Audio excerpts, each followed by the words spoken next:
who's heard of Alfred Hitchcock? Okay, good. You'd be surprised talking to people today. He's not on top of mind for a lot of people. Danny mentioned Psycho, North by Northwest, and maybe they come around.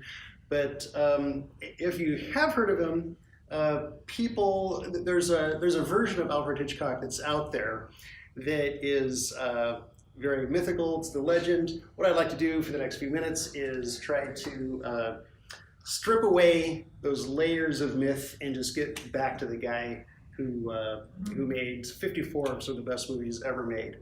So we're going to start high level and then zoom in. So let's start at the 10,000 foot view. And this is the guy that you probably think of when we think of Alfred Hitchcock. He's 60-some years old, kind of heavy set, cigar chewing. You put a bird on it. And that's what's been burned into our consciousness. It's easy to think that he was actually born that way, but he wasn't.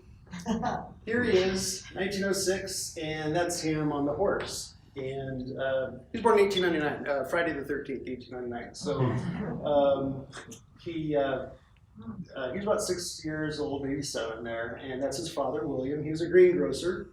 If you look up there, you can almost see the name of his shop, William Hitchcock and Sons.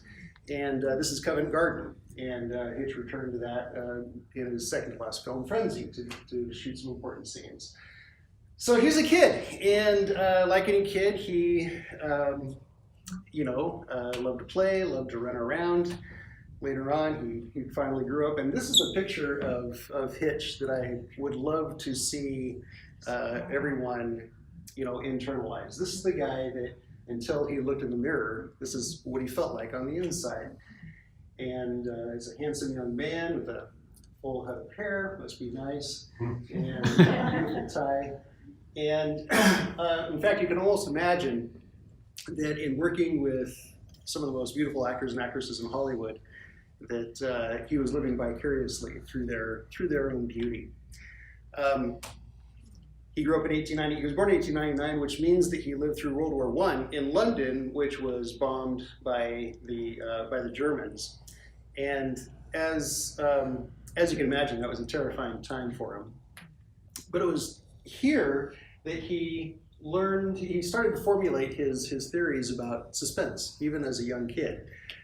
He said that there were 2 types of bombs that fell on London. There were the regular kind that you didn't hear, you just heard the explosions and all of a sudden you were terrified. And then there was a second kind, it was the V2 buzz bomb. And these were bombs that had little motorized propellers on the back end, and they'd fall out of the plane or out of the Zeppelin, and they'd go zooming around the city.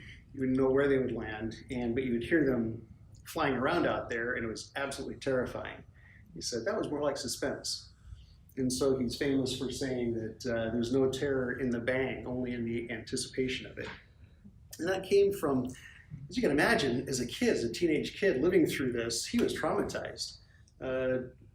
Much of what we see on the screen is his PTSD being purged or being expressed or just spun into art, into cinema gold.